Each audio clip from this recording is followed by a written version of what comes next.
بخاری شریف میں ایک بڑا اہم واقعہ لکھا ہے جو میرے اور آپ کے لیے بڑا نفع بخش ہے۔ واقعہ نماز سے تعلق رکھتا ہے کیونکہ میری اور آپ کی نماز اس شخص کے جیسی ہے جو نبی کریم صلی اللہ علیہ وسلم کی مسجد کے اندر تشریف لائے۔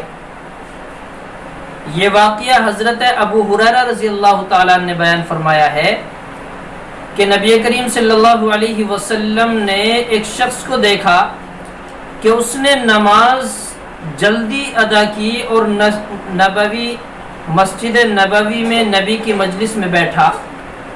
نبی علیہ السلام نے اس شخص کو دیکھا اور یوں فرمایا قم فصلی فإنک لم تصلی، جاؤ نماز ادا کرو، ابھی آپ نے نماز ادا نہیں کی۔ وہ شخص گیا اور نماز ادا کی۔ نماز ادا کرنے کے بعد پھر آیا، پھر بیٹھ گیا۔ نبی علیہ السلام نے پھر وہی الفاظ دہرائے قم فصلی فإنک لم تصلی، نماز پڑھو، تم نے ابھی نماز ادا نہیں کی۔ 3 مرتبہ یہ واقعہ پیش آیا۔ اب وہ شخص بڑی عاجزی اور انکساری کے ساتھ کہنے لگا یا رسول اللہ، میں اور کیسے نماز ادا کروں؟ اس کے علاوہ مجھ سے نماز آتی نہیں، آپ مجھے سمجھائیں کہ نماز کیسے پڑھوں؟ نبی علیہ السلام نے ارشاد فرمایا کہ تکبیر تحریمہ کہنے کے بعد سکون اور اطمینان کے ساتھ قرات کیجئے گا، رکوع اطمینان سے کیجئے، سجدہ اطمینان سے کیجئے، یعنی ارکان کو اطمینان سے ادا کرو، بالکل خشوع و خضوع کے ساتھ نماز ادا کرو، تب آپ کی نماز ادا ہوگی۔ تو اس واقعے سے ہمیں پتہ چلتا ہے کہ نماز میں جلد بازی بالکل بھی نہ ہو، ہرگز یہ چیزیں ہمارے سامنے نہ ہونی چاہیے۔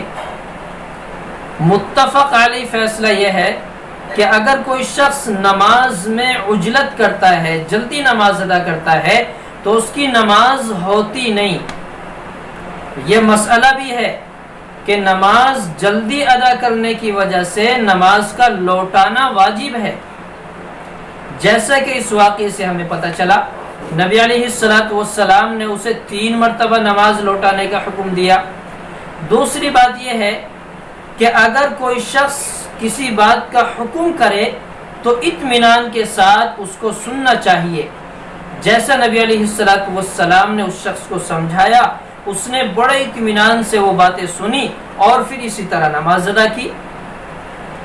تو امام حضرات کو بھی چاہیے کہ اگر مقتدیوں میں سے کوئی شخص ایسا سامنے آئے تو اطمینان کے ساتھ انہیں سمجھائے، نماز کا طریقہ بتلائے، نماز سکھلائے، اور ذکر کی، مذاکرات کی، نبی علیہ السلام کی زندگی، صحابہ کی زندگی، یعنی حلقے لگنے چاہیے، دعوت کے حلقے لگیں، ایمان کے حلقے لگیں۔ نبی علیہ السلام نے اس وقت مجلس لگائی تھی، وہاں صحابہ موجود تھے، تو ہمیں اس سے پتہ چلتا ہے کہ مسجد میں مذاکرات کے حلقوں کی اجازت ہے۔ اس لیے ہمیں چاہیے کہ ہم بھی نبی علیہ السلام کے اسوے پر عمل کریں، صحابہ کی زندگیوں کو سمجھیں اور مانیں،